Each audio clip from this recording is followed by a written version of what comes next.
2시 댄스 동아리 연습실 혼자 남아 거울을 보고 연습 중이었어. 그때 스피커에서 흘러나오던 음악이 툭 멈췄어. 그런데 분명 손을 들고 움직이고 있는데 거울 속 나는 가만히 서서 빤히 바라만 보고 있는 거야.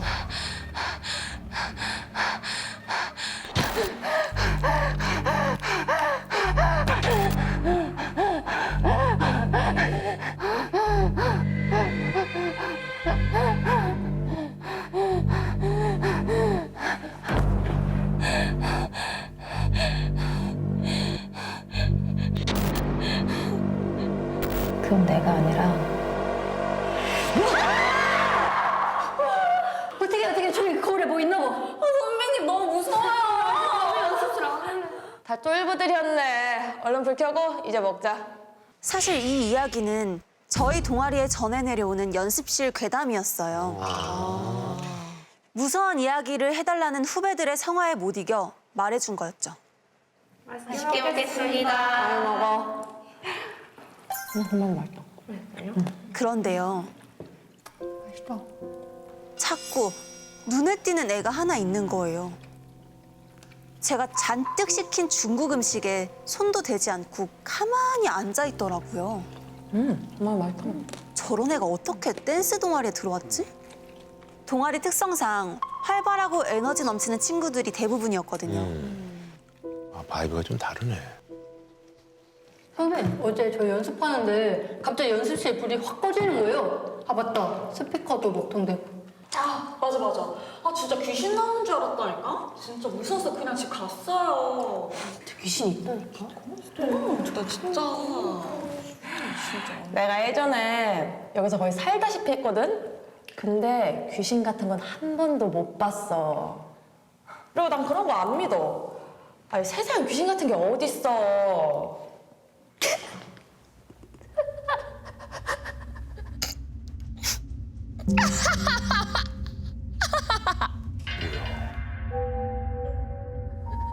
조용히 앉아만 있던 아이가 갑자기 큰 소리로 웃는 거예요.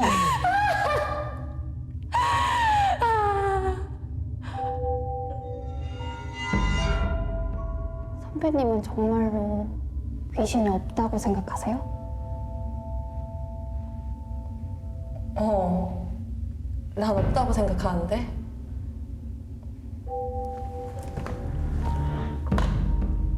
그럼 제 꿈 좀 가져가 주실래요?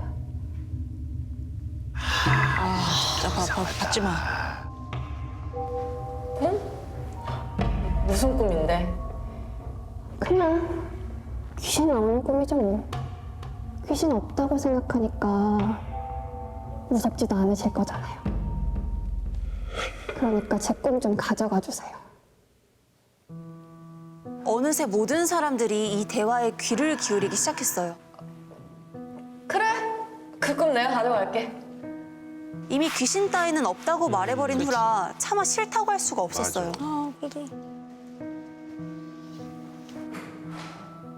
그러자 그 아이는 재빨리 다가와 절 일으켜 세우더니 연습실 거울 앞으로 데리고 갔어요.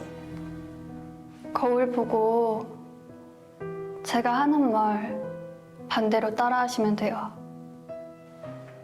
나 윤소희의 꿈을 강우리 선배님께 넘긴다.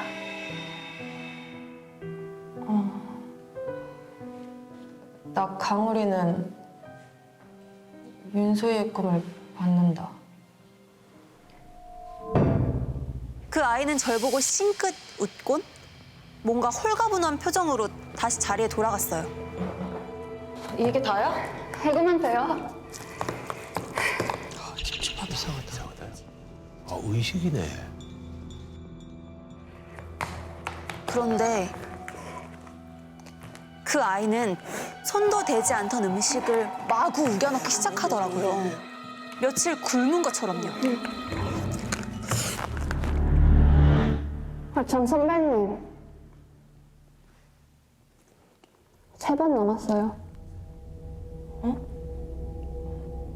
뭐가 3번 남았는데?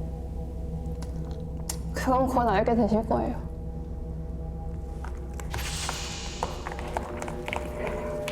에이, 뭐 별일이야 있겠어? 하고 잊어버렸죠. 그리고 얼마 안 가. 전 이 선택을 뼈저리게 후회했습니다. 무슨 일 벌어지는구나. 그날은 후배들과의 합동 공연을 마치고 며칠 뒤였어요. 퇴근 후 피곤해 침대에 눕자마자 잠이 들었는데 눈을 떠보니까 어느새 제가 어두운 거실에 서 있는 거예요. 그런데 누군가 서 있는 뒷모습이었어요. 자세히 봤더니 검정 매니큐어를 칠한 손톱, 팔에 있는 흉터. 그건 저였어요. 아, 꿈속에서 자기를 봤구나. 그 괴담이랑 내가 왜 저기 서 있지? 그런데 한 명이 아니었어요. 4명의 제가 하나같이 저를 등지고 뒷모습으로 서 있었어요. 이상해. 그때 누가 너게 맞춰봐. 갑자기 괴상한 목소리가 들렸어요. 누가 난지 맞히라고? 놀란 전 아무것도 못하고 얼빠진 표정으로 굳어 있었어요. 그리고 제가 계속 움직이지 않자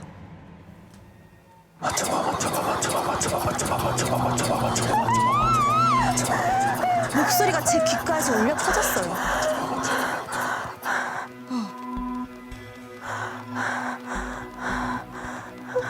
전 홀린 듯 발걸음을 옮기기 시작했어요. 누가 나지? 누가 날까? 그리고 얼떨결에 가장 가까이 있는 그 뒷모습에게 다가갔죠. 전 조심스럽게 손을 뻗었어요.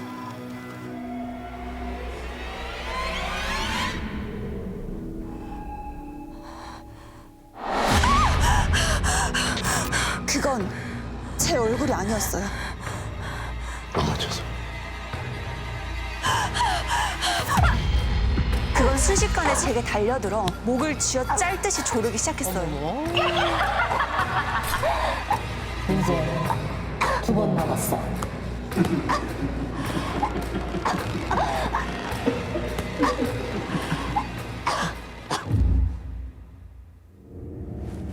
눈을 떴을 때는 침대 위였어요. 그 아이가 떠올랐어요. 윤소희. 저 선배님, 3번 남았어요. 설마 이게 진짜 걔가 준 꿈인가? 이제 2번 남았어. 아, 기회가. 아, 그 맞추라는 게. 그런데 여기서 끝이 아니었어요. 꿈에서 목이 졸리고 난 뒤 평소에는 잘 하지도 않던 기침을 하기 시작하는 거예요.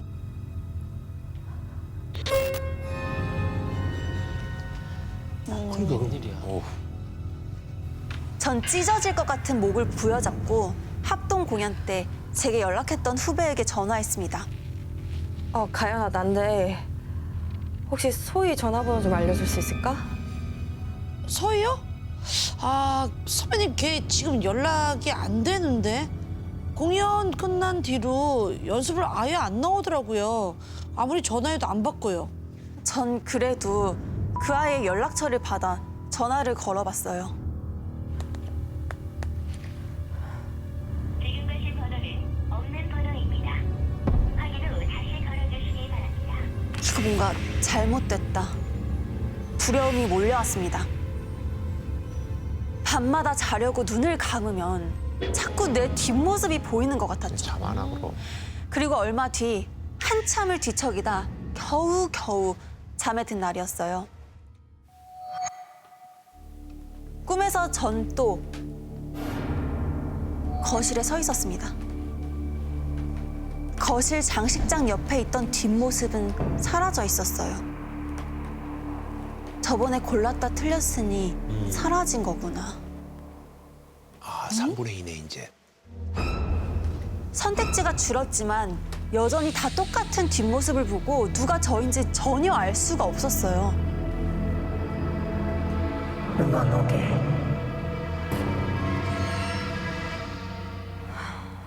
맞춰봐. 다시 그 목소리가 들렸어요. 빨리 선택해야 한다는 압박감이 들었죠. 누가 나지? 흉터가 좀 작은 것 같기도 한데. 현관앞? 머리가 좀 짧은가? 그럼 부엌 앞? 내가 손가락을 저렇게 하나? 모르겠어.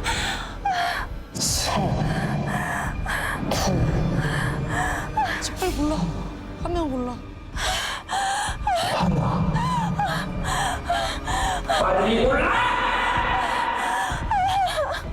전 결국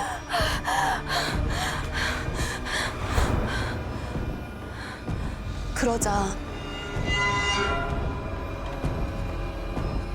그 뒷모습이 싱크대 아래 장을 열고 뭘 꺼내는 것 같았죠. 아, 제발.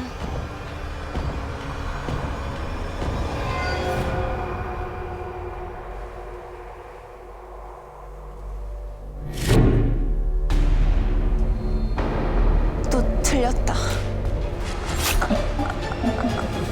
이제 한 번 남았어.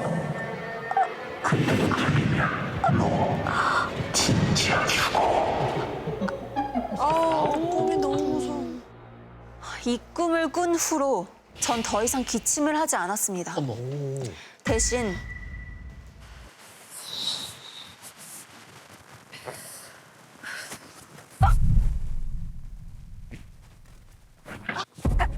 칼에 찔렸던 가슴팍이 타들어가는 통증을 느끼기 시작했죠. 견딜 수 없어 찾아간 병원에선 이렇게 말했죠. 아무런 이상도 진단 내릴 것도 없다. 원인 불명이네. 그런데 무엇보다 힘든 건 바로 이거였어요. 이제 한 번 남았어. 그때도 틀리면 너 진짜 죽어. 이 말 때문에 잠을 잘 수가 없었어요. 어떻게 자? 그 꿈을 또 꿀까봐 침대 헤드에 등을 이렇게 기대고 알람을 10분 단위로 계속 맞춰놨어요. 잠 들지 않으려고. 나중에 너무 불안하니까 알람이 안 울려도 그냥 저절로 깨더라고요. 가장 길게 자는 게 30분이었어요. 30분 자고 깨고 또 30분 자고 깨고 그걸 계속 저 반복하는 거예요. 전 점점 피폐해져 갔습니다. 잠을 제대로 못 자니 회사에선 매일같이 경위서 쓸 일이 벌어졌고 업무가 되나? 밥도 넘어가지 않아서 카페인 음료만 마시며 버텨야 했습니다. 그러다 점차 깨어있는 시간조차 두려워졌습니다.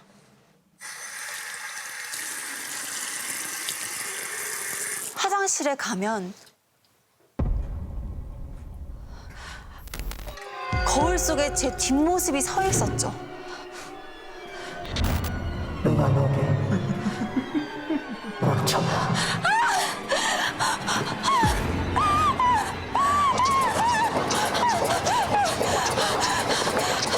제가 정말 미쳐가고 있는 것 같았습니다.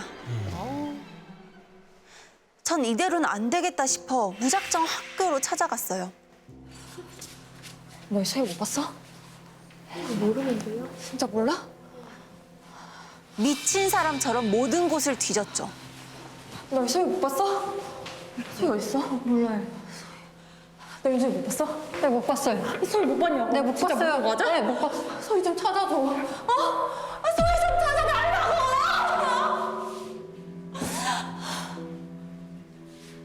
뭐야, 가짜 대학생이 한 번 가짜 대학생? 전 지친 몸을 이끌고 허무하게 돌아와야 했어요. 그리고 그 후 마지막 꿈이요. 아직 마지막 꿈은 꾸진 않았어요. 제가 제대로 잠을 자지 안 않고 돼. 있거든요. 아직까지도? 근데 너무 힘들어서 언제까지 이런 안 생활을 돼, 안 할 돼. 수 있을지 모르겠어요. 이럴 바에는 차라리 그냥 꿈을 꾸고 틀려서 죽는 게 낫겠다라는 생각까지 들 정도라서 일상생활을 거의 못 하시는구나. 어떻게 해야 될지 너무 막막해요. 만약 제가 잠들어 그 꿈을 또 꾸게 되면 마지막 선택만이 남았겠죠. 방문 앞에 한 명, 현관 앞에 한 명. 그 둘 중 저는 누굴까요? 어느 것을 선택해야 죽지 않는 걸까요? 음악 오게 맞춰봐. 시작. 민경 씨 어릴 때 기억 속에 어머니에 대한 기억이 몇 가지가 있대요. 외할머니가 꿈자리가 뒤숭숭한 어머니를 위해서 식칼을 수건으로 말아서 베개 밑에 넣어주던 기억. 옛날 분들 예, 저런 얘기 들었어요. 예. 그리고 아버지가 출장 가실 때는 어머니가 혼자 못 주무시고 꼭 새벽이라도 민경 씨 방에 와서 같이 잠을 잤대요. 그리고 어느 날은 이 민경 씨가 친구랑 재미로 점을 보러 갔는데 그 무당분이 민경 씨한테 엄마가 다 보는데 나한테 뭘 물어보러 왔어? 어마시구나 어머니. 엄마가 뭔가 이렇게 말을 하니까 민경 씨는 어릴 때부터 아 우리 엄마가 다른 엄마랑은 조금 다르구나 이렇게 생각을 하게 됐대요. 어느 날 민경 씨와 민경 씨 남동생이 거실에서 TV를 보고 있는데 저승사자는 존재할 것인가 이렇게 사후세계에 대한 프로그램을 하고 있었던 거예요. 재밌죠. 예. 그걸 보고 이제 민경 씨랑 민경 씨 동생은 아 난 저런 거 안 믿어 착각일 뿐이야 뭐 이렇게 막 얘기를 하고 있었던 거죠. 저런 거 그냥 다 인간의 착각 같은 거야, 착각. 그 얘기를 듣던 어머니가 난 자주 봐서 믿는다 하시더래요.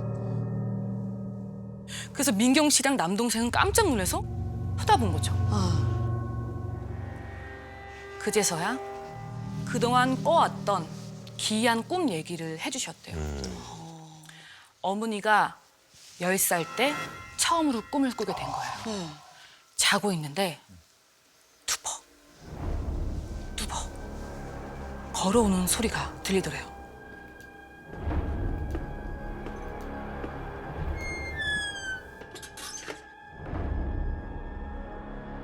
놀래서 눈을 탁 뜨니까 시커먼 신발을 신고 있는 발이 발이? 온 방을 돌아다니고 있는 거예요. 마치 뭔가를 찾고 있는 것처럼. 그리고는 곧 끼익 문 여는 소리가 들리더니 나가더래요. 그리고는 어머니가 꿈에서 깬 거죠. 다음날 민경 씨 어머니 집은 난리가 납니다. 왜? 아버지가 주무시다가 심장마비로 돌아가신 거예요. 와요 저승사자야. 그러니까 어린 마음이 너무 무섭잖아요. 민경 씨 어머니가. 근데 그날 이후로 알 수 없는 그 발과 돌아가신 집안 어르신들이 민경 씨 어머니의 꿈에 자꾸 찾아오시더래요. 어느 날은 또 잠을 자고 있는데 투벅 투벅 발소리가 들려서 이불을 머리 끝까지 덮고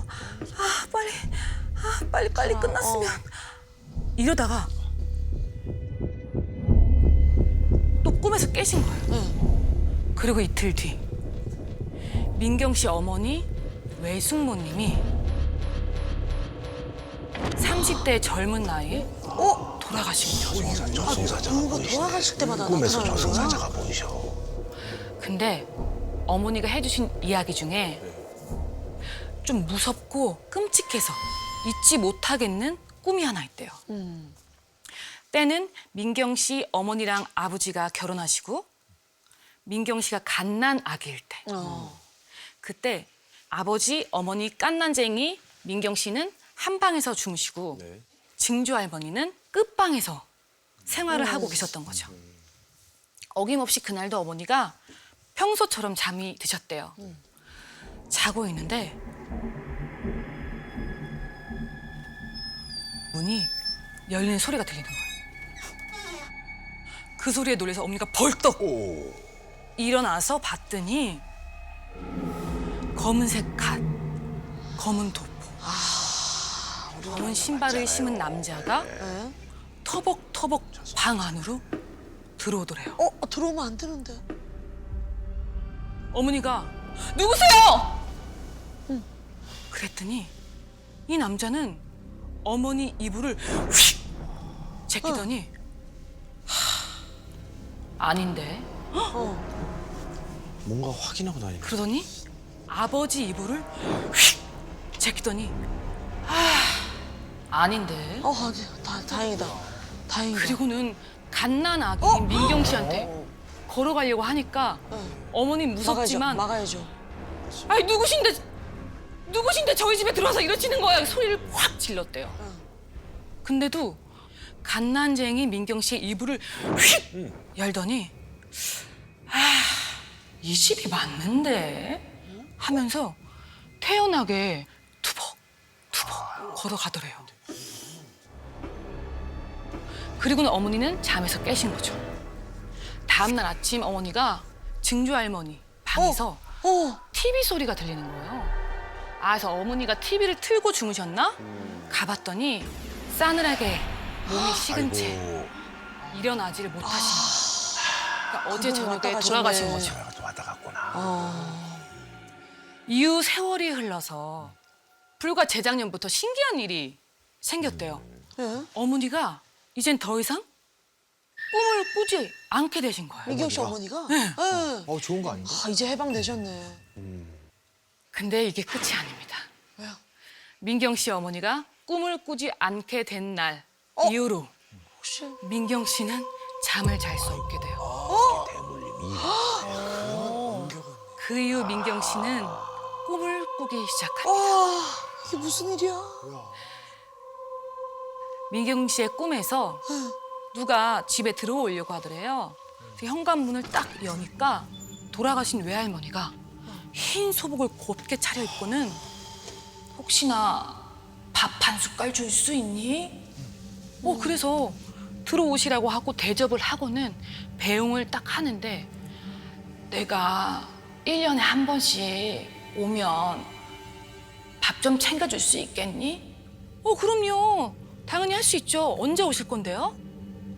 4월 11일도 괜찮고 12일, 13일도 괜찮아. 꿈인 거지. 꿈이에요. 네, 너무 정확하게. 꿈에서 깬 민경 씨가 좀 약간 너무 찝찝한 거예요. 4월 11일은 민경 씨의 생일이었던 거예요. 진짜? 민경 씨의 생일. 불안하다. 그래서 이상하다. 할머니를 좀 찾아뵈야겠다. 묘자리를 관리하시던 외삼촌에게 연락을 한 거죠. 네. 그러니까 삼촌이 저기 사실은 내가 세례를 받아서 제사를 안 지내. 그러니까 이런 얘기 들으면 무서워. 이게 뭔가 퍼즐이 다 맞춰지는 거예요. 할머니가 일부러 오셨구나. 내 생일상 차리면 제사밥 얻어먹으러 오시려고 한 거였구나. 해주는 사람이 이러면 진짜 믿게 돼. 이런 생각이 들었대요. 근데 워낙 이렇게 조상님들이 나와서 종종 이렇게 예언을 해주시고 미래에 대해서 말을 해주니까 이런 소소한 꿈들은 이제 신경 쓰지 않게 된 거예요. 근데 요즘 민경 씨를 두려움에 떨게 만든 꿈이 있대요. 꿈에서 누군가가 문을 열어주지도 않았는데 막 열려고 하는 거예요.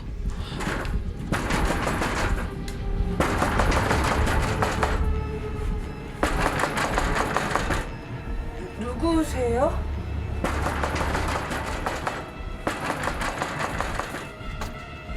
민경 씨는 필사적으로 문을 막 닫으려고 하고 외부인은 또 막 열려고 하고 실랑이를 막 벌이다가 이 문틈 사이로 딱 보니까 검은색 갓을 쓴 저승사자더라고요. 안 돼. 근데 들어오면 안 돼. 문을 막 열려고 하면서 내가 너네 집에 들어갈 사람이 있어서 그래. 이렇게 말을 하는 거예요. 집에 멤버 없는데. 민경 씨는 어머니의 꿈을 대물림 한 걸까요?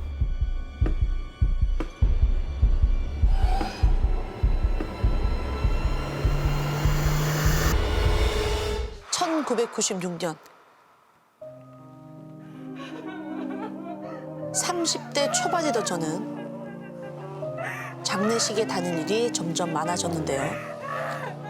그중에서도 특히 잊혀지지 않는 한 장례식이 있었습니다. 구두를 벗고 들어서는 순간부터 구슬피 우는 곡소리가 제 몸을 칭칭 동여매는 것 같았죠. 겨우겨우 절을 마치고 잠시 상주와 이야기를 나누는데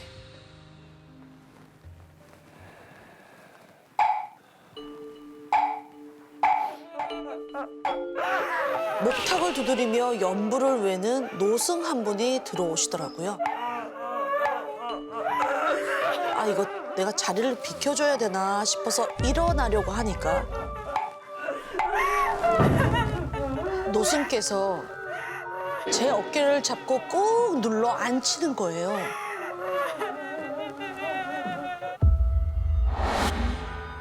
저를 빤히 보며 손가락으로 저를 가리키는데 방 안에 있던 모든 사람이 모두 하던 걸 멈추고서 일제히 재단을 바라보는 겁니다. 그래서 저도 그쪽으로 눈을 돌렸는데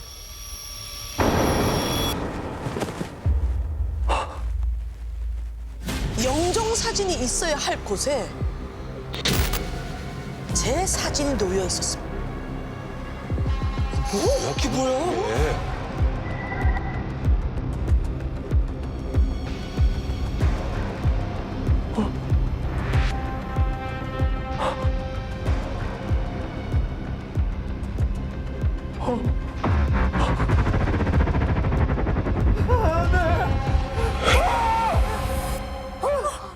다행히 그건 꿈이었지만 그래도 너무 찝찝하더라고요. 몸 좀 그렇다. 너무 찝찝해. 왜 이런 꿈을 꾼 거야? 여보, 자기가 죽는 거 보는 꿈은 길몽이래. 여보 오늘 좋은 일 있을 건가 봐. 아, 괜찮아. 애써 저를 위로하려는 아내의 말에 그래, 좋게 좋게 생각하자 하고 집을 나섰습니다. 그렇게 외근을 나갔다가 우연히 경품 추첨 행사를 발견하게 됐는데요. 네, 100만 고객 돌파 기념을 통해 이벤트를 하고 있습니다. 저희 추첨을 통해 최신형 세탁기를 드리고 있습니다. 네, 오늘의 행운의 주인공은 바로 당신입니다. 네. 저요? 하나 뽑아가실래요? 아, 예. 네, 이쪽으로 오시죠. 여기서 하나 뽑아가시면 돼요. 네. 길몽이라던 아내의 말도 생각나고 해서 장난삼아 응모를 했는데 네, 행운을 빕니다. 저쪽에 가셔서 앉아서 기다려주시면 됩니다. 어떤 분께서 최신형 세탁기를 받게 될까요? 최신형 세탁기의 주인공은 바로 6번입니다. 네, 혹시 6번 계신가요? 네. 6번! 저요! 아, 축하드립니다. 네. 진짜 제가 당첨이 된 겁니다. 어머머머. 길몽이네. 길몽이네. 네, 저희 세탁기 상품권 드리겠습니다. 6번 확인 도와드릴게요. 아, 이게 죄송합니다. 저희 이게 번호가 9번인데 제가 잘못 불렀던 것 같아요. 저희 이게 6번이 아니라 9번이었네요. 혹시 9번 계신가요? 9번? 9번이요? 저요? 네, 9번 나와주세요. 네, 축하드립니다. 참나 뭐 누구 놀리는 것도 아니고 네. 열받는다. 열받아. 아유 좋다 말았네 싶어서 돌아서는데 깜짝이야. 야, 너 준상이 맞지? 아까 그 9번이었어요. 반갑다, 야. 잘 지냈어? 너! 제 군대 동기인 진웅이었어요. 아, 군대 동기 만나기 쉽지 않아. 야, 어떻게 여기서 만나냐?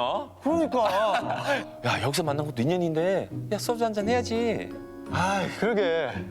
야, 근데 어떡하냐? 나 지금 회사 외근 중이라서 다시 들어가 봐야 되는데. 에이, 뭐 어때? 퇴근하고 마시면 되지. 내가 기다릴게. 어? 아, 언제 끝날지도 모르고. 아, 그러지 말고 다음에 날 잡고 보자. 아, 안 돼. 다음이 어딨어. 오늘 마셔야 돼. 우리가 오늘 만난 건 운명이야. 아 그러니까 오늘 마셔야 된다고. 적극적이네. 진웅이는 침까지 튀겨가며 너무 반가워하더라고요. 옛날에 네가 내 목숨까지 구해줬잖아. 전우야. 아 내가 쏠게. 야 가자. 야, 그러지 말고 내가 이거 당첨받은 세탁기 너한테 줄게. 아, 그러니까 우리 가게 가서 소주 한잔 하자니까. 야, 세탁기 준다고? 아이, 참. 아이, 참. 아, 그래, 가. 가자, 가. 어? 아, 저 고집 진짜 세네. 아, 고마워. 나도. 잘 써. 결국 제가 퇴근할 때까지 기다린 진웅이를 태우고 녀석의 가게로 향했습니다. 여기야. 그런데 진웅이네 가게 문 앞에 폐업 예정이라고 써 있는 안내문이었습니다. 사실 이번까지 하고 그만하려고. 장사도 잘 안 되고 다른 거 해봐야지 뭐. 마음이 좀 뒤숭숭했구나, 이분이. 야, 그래도 그 전에 이렇게 와줘서 다행이다, 야. 야, 들어가자. 맛있는 거 해줄게.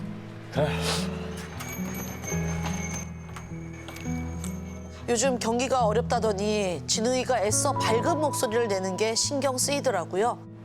야, 그럼 오랜만에 한잔하자. 아이, 좋지. 자, 짠.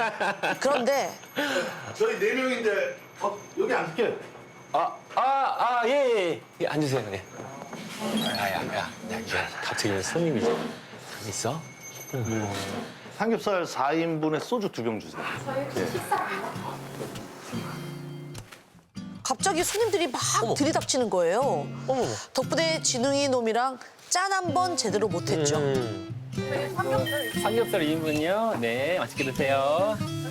아, 사이다 하나. 네네.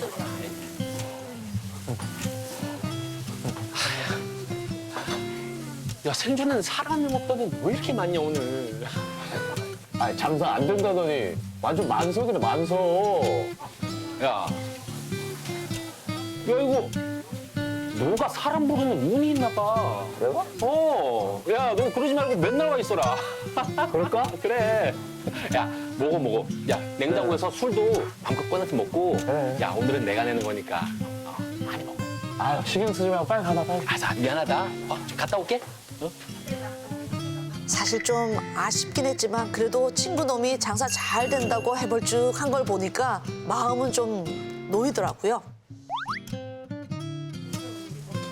전 바쁘게 돌아가는 식당 구경을 안주 삼아 혼자서 공짜 술을 계속 들이켰습니다.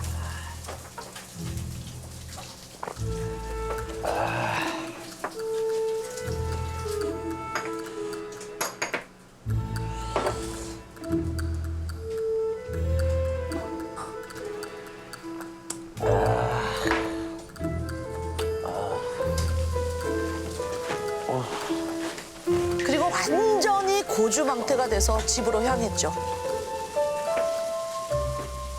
비틀비틀 거리면서 기분 좋게 현관문을 열자마자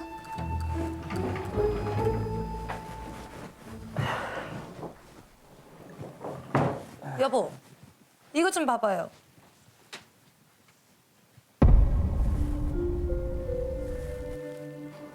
어디 보자. 이거 이쁘지? 아내 어깨를 감싸 안은 누군가가 있었습니다. 자기 먼저 씻을래? 아니면 같이 씻을까? 같이.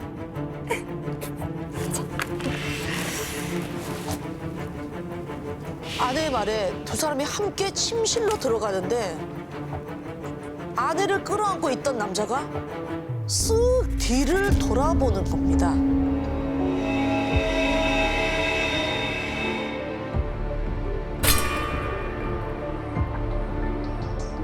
그 남자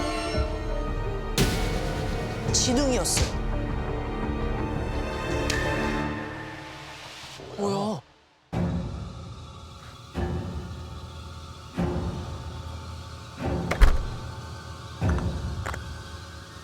이 새끼. 속에서 천불이 나서 한 대 갈겨줄 생각으로 따라가는데 이게 뭐야? 집안에 걸려있던 결혼 사진도 아내와 찍었던 데이트 사진도 전부 진웅이 얼굴로 바뀌어 있었거든요. 안 돼. 안 돼. 안 돼!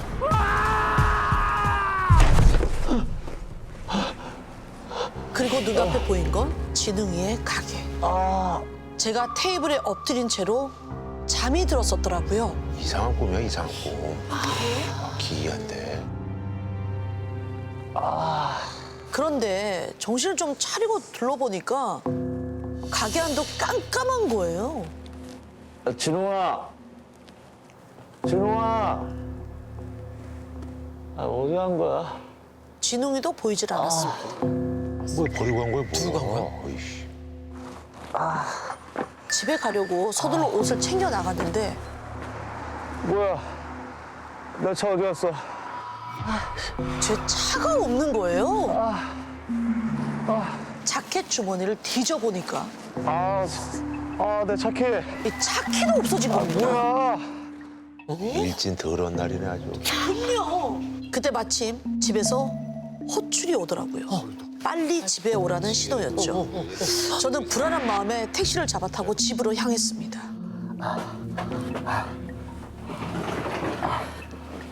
여보, 빨리 좀 와봐요.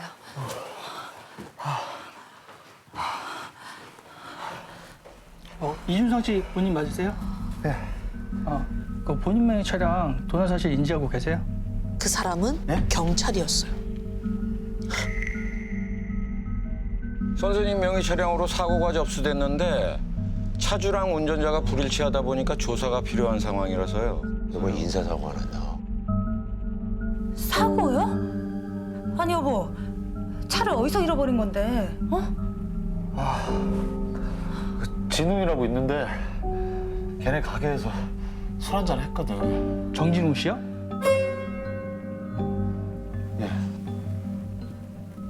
경찰 입에서 진웅이 이름이 나오는 거예요. 정진웅 씨도 술을 마셨나요? 아니요. 진웅이는 술 안 마셨는데요? 음주운전 아니었고. 혹시 정진웅 씨 사망 전에 두 분이서 다투셨거나 특이사항 없었나요? 네? 진웅이가 죽었다고요? 예, 사망하셨습니다. 두 분이서 다투거나. 뭐야, 이거. 경찰 말로는 제 차를 몰고 나간 사람이 진웅이었고 운전을 하다 사고로 사망했다는 겁니다. 이게 도대체 무슨 일인가 싶었어요. 제 주머니를 뒤져서까지 차키를 꺼내서 제 차를 타고 나간 거며 게다가 갑자기 죽었다니요. 오늘 하루 있었던 일들이 전부 다 꿈처럼 느껴졌습니다. 그러니까 진짜 일진이 안 좋다. 경찰 조사를 마치고 서둘러 장례식장에 들어서서야 이게 꿈이 아니라 현실이라는 걸 인정할 수밖에 없었죠.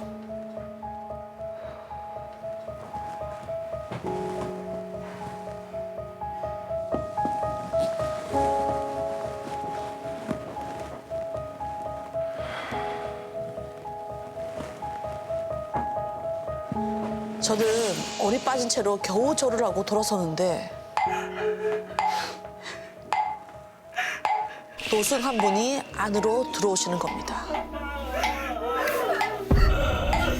꿈에서 본 장면이랑 똑같지 않아? 대자비야, 대자비야, 대자비야. 갑작스러운 죽음이라 그런지 장례식장은 구슬픈 곡소리로 가득 차 있었어요. 그 순간 사람들이 일제히 고개를 돌려서 저를 보는 겁니다. 어머나, 무서워. 왜 그러세요? 그러고는 천천히 그 사람들이 저를 향해 다가오기 시작했습니다. 저를 보는 얼굴에 원망이 가득 서려 있는데 제가 잘 지켜봤어야 했는데 죄송합니다. 고인께서는 배수대명하셨습니다. 갑자기 사람들이 엉엉 울기 시작했어요. 저는 뒤늦게서야 그 이유를 알 수 있었습니다. 대수대명. 장례식 마지막 날 그 노승 한 분을 데려와서 의식을 하는데 그 노승이 이런 말씀을 하셨대요. 그 대수대명 하셨습니다라고. 그분이 하필 또 아버지 차를 몰고 나가서 사고가 나신 거니까 다들 아버지랑 대수대명 했다고 생각을 한 거죠. 아버지도 그 얘기를 하실 때마다 그 자기 대신 그 친구가 갑작스럽게 좀 죽음을 맞은 게 아닐까 하시면서 많이 미안해 하셨던 기억이 있습니다. 저는 한동안 설명할 수 없는 부채감과 죄책감에 허우적댈 수밖에 없었습니다. 그 친구는 왜 꼭 그날이 아니면 안 된다고 때를 썼던 건지, 왜 제 주머니를 뒤져서까지 제 차를 타고 나간 건지, 그날 그 친구는 정말 저 대신 저승길에 오른 걸까요? 우리는 왜 운명이 뒤바뀌었을까요?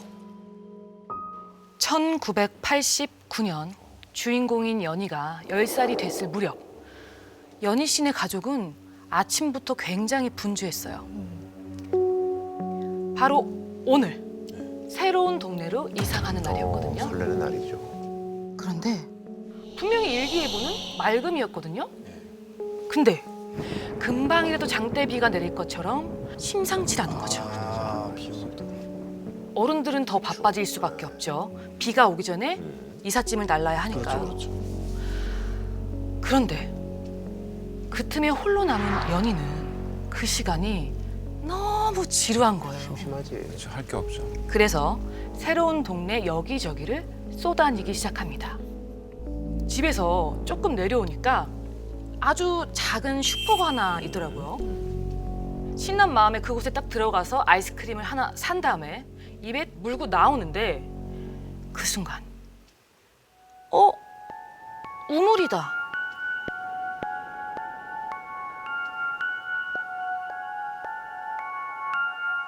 가게 앞 구석진 곳에 웬 우물이 하나 있는 거예요. 교과서에서만 봤던 우물을 발견을 하니까 신기해하면서 우물 쪽으로 조금씩 다가갔어요. 그런데 그때 뭐야? 뭐야? 뭐야 이게 괴소리가 들리네? 어디선가 흐느끼는 여자의 울음소리가 들려왔어요. 놀란 연희는 소리가 나는 방향을 따라 두리번 거렸죠. 그랬더니 저 멀리에 어떤 아저씨가 리어카 하나를 끌고 올라오는 게 보이는 거예요. 아저씨가 조금씩 가까워질수록 여자의 흐느끼는 소리도 점점 선명하게 들리기 시작했어요. 그렇게 리어카 아저씨가 스쳐 지나가는 순간 리어카 뒤편에 낡고 두꺼운 이불을 두른 뭔가가 보였어요. 그건 긴 생머리를 풀어헤친 한 아주머니가 이불 속에서 너무 슬프게 울고 있는 거예요. 뭐야? 근데 이상하게도 리어카 아저씨는 그 소리가 들리질 않는지 앞만 보면서 걸어가기 바빴어요. 그 모습을 빤히 보고 있었던 연희는 순간 흠칫 놀라서 뒤로 물러났어요. 눈물 범벅이 된 얼굴 사이로 보이는 새빨간 눈은 연희를 뚫어지게 바라보고 있었죠. 그 와중에 연희의 눈에 띄인 게 있었어요. 마구 갈라져서 피딱지가 앉은 아주머니 입술 사이로 앞니가 갈라져 있었던 거예요. 어? 아니 뭐 구타. 그 모습을 본 연희는 아줌마가 어디 아프신가? 그런 생각을 하곤 그 자리를 벗어났죠. 그리고 며칠 뒤 그날도 아이스크림을 사 먹으려고 슈퍼로 신나게 뛰어가는데 슈퍼 앞에 우물을 둘러싸고 있는 동네 아이들이 보이는 거예요. 너네 여기서 뭐해? 여기에 신기한 게 있어. 호기심이 발동한 연희는 천천히 우물로 다가가 우물 안을 들여다봤어요. 이 우물 안에 까만 실타래 같은 게 가득 차 있는데 자세히 보니까 마네킹 하나가 뒤집혀진 채로 둥둥 떠 있는 거였어요. 그게 무섭지. 신기한 게 아니지. 몹쓸 장난을 했네. 그때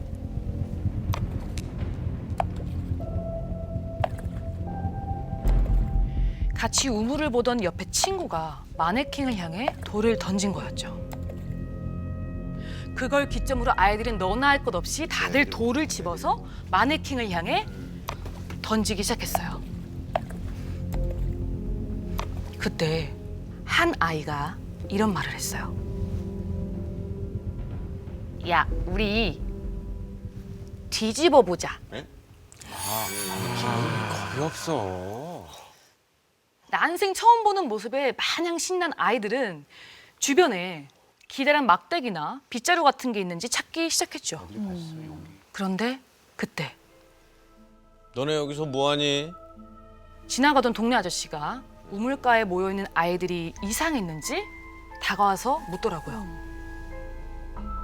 아이들한테 자초지종을 들은 아저씨는 우물 안을 슬쩍 들여다보시고는 움찔하시더니 어디선가 아주 기다란 쇠파이프 하나를 들고 오셨어요. 그리고는 그걸로 우물 속 마네킹을 꾹 누르셨죠. 그렇게 파이프로 넣고 빼고를 반복하던 그 순간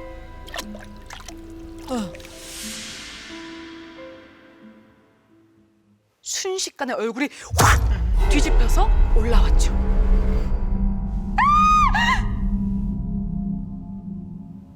사람이야. 벌어진 마네킹, 입 사이로 보이는 앞니가 투박하게 젖어 있었어요. 최악이다. 그 아줌마. 이삿날 마주쳤던 리어카 아주머니였던 거예요. 근데 어떻게 거기 있지? 아이들이 마네킹인 줄 알고 그러니까, 쿡쿡 애들이 쑤셨던 몰랐어. 그것이 죽은 아주머니의 시신이었던 거죠. 아주머니의 그 기다란 머리카락은 우물 안을 가득 채우면서 나풀거리고 있었어요. 상상했어. 연희는 그 자리를 박차고 집으로 다름질했어요. 아니나 다를까 다음 날 동네는 발칵 뒤집힙니다. 그렇지. 알고 보니까 아주머니의 남편인 그 리어카 아저씨가 아내를 살해하고 아이고. 우물에 시신을 버린 거였어요. 살인 사건이죠. 그날 밤 연희 씨가 겨우 잠이 드는데요. 얼마나 지났을까? 울음소리. 어디선가 흐느끼는 소리가 들려서 슬며시 눈을 뜨게 돼요.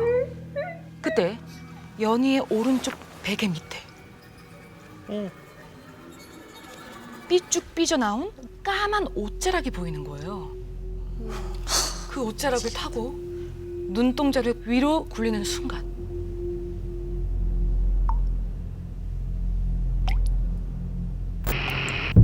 그날 우물에서 봤던 그 리어카 아주머니가 연희를 노려보고 있는 거였어요. 왜 연희한테 그래? 근데 그날 이후로 연희는 이부자리에서 꼼짝도 할 수 없었어요. 갑자기 이유 없이 시름시름 앓기 시작했거든요. 이 병원 저 병원 아무리 검사를 해도 의사 선생님들은 고개를 저을 뿐. 그러던 어느 날 아주머니 한 분이 연인의 집으로 찾아옵니다. 근데 이 동네 아주머니랑 어머니가 얘기하는 분위기가 뭔가 좀 이상했어요. 이 아주머니와 긴 대화를 나눈 어머니는 아주머니 손에 연희를 들려보냈죠. 어머니는 어린 동생을 돌봐야 해서 집을 비울 수가 없었거든요. 동생이 있었구나. 동네 아주머니와 함께 불이 나게 도착한 곳은 리어카 아주머니의 시신을 목격했던 우물가였어요. 그날 우물에 모여 있었던 아이들이 앉아 있는 거예요. 근데 다들 눈 밑이 시커멓고 두 팔에 힘이 하나도 없이 축 처져 있는 게 연희처럼 시름시름 앓은 모습이더라고요. 다 보였나 보다. 쇼크 먹었어. 무심코 우물 쪽으로 시선을 돌린 순간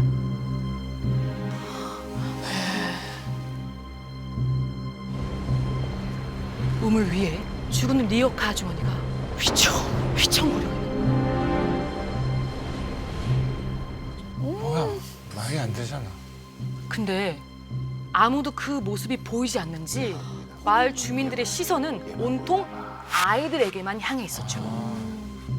그 순간 금방이라도 기절할 듯한 연희 앞에 오색 빛깔 한복을 입은 아주머니가 다가오더니 조금 있다가 아줌마가 쳐다보면 이 저고리를 찢으렴. 이걸 해야 안 아프고 잘 지낼 수 있어. 알고 있다. 그때 북과 꽹가리 소리가 마을을 집어삼킬 듯 점점 커지기 시작했어요. 그리고 우물 위에 그 리어카 아주머니의 휘청거림도 기괴하게 점점 빨라지고 있었죠. 그리고 몇 분이 흘렀을까? 차례대로 저고리를 찌는 아이들의 모습이 보였습니다. 그리고는 마지막으로 오색 한복을 입은 아주머니의 눈빛이 연희에게 닿았어요. 저고리를 찢으라는 신호야. 그런데 아무리 악을 씌고 찢으려고 해도 조금도 찢기질 않는 거예요. 왜 이러지? 혼자서 한참을 씨름하다가 겨우 저고리의 몸통을 찢어낸 그 순간 우물 위에 아주머니가 사라진 겁니다. 안 보이네. 이제 안 보이네. 아주머니가 사라진 우물 위에는 하얀 연기가 맺혀서 슬렁슬렁 움직이다가 하늘로 올라가더라고요. 그날 아이들이 찢은 저고리는 그 자리에서 태워졌죠. 근데 정말 그 이후 아무 일이 없었던 것처럼 몸이 개운해지더니 아프거나 헛것을 보이는 증상이 씻은 듯이 나은 거예요. 그리고 마을 아이들에게는 우물 근처에는 절대 가지 말라는 금지령이 내려졌어요. 그 일은 그렇게 마무리되는 것 같았죠. 또 있어. 그 일은. 며칠 후 연희는 과자를 사러 다시 그 우물 근처 슈퍼에 들렸는데요. 처음 보는 애기네. 이사 왔어? 네, 저기 윗집으로 이사 왔어요. 그렇게 과자를 먹으면서 슈퍼를 나서는데 문득 우물이 어떻게 됐는지 궁금하잖아요. 궁금한 거예요. 그래서 부근을 슬쩍 봤더니 우물이 사라진 거예요. 없어졌어. 정말 감쪽같이. 아줌마, 이제 우물 없어요? 무슨 우물? 우물? 그 머리 긴 아줌마 있었던 그 우물이요. 아니, 네가 그걸 어떻게 아니? 그 우물, 그것 때문에 매운 지 5년은 더 됐는데.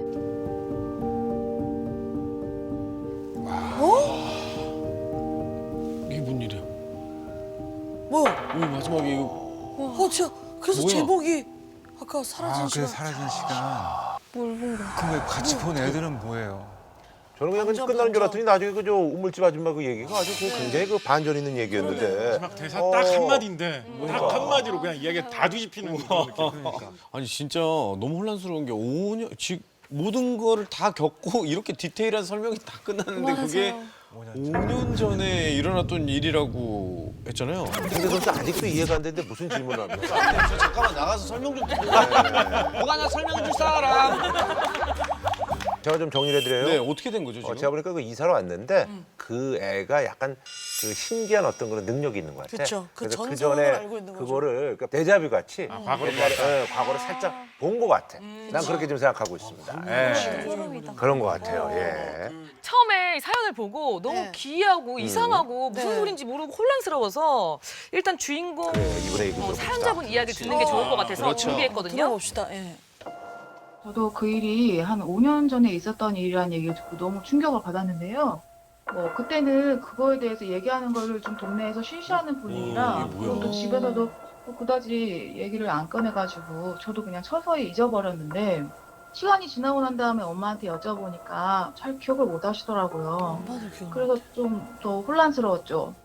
근데 분명한 사실은 그게 저희 가족이 이제 이사 오기 한참 전의 일인데도 제가 직접 겪은 것처럼 다 알고 있었던 거죠.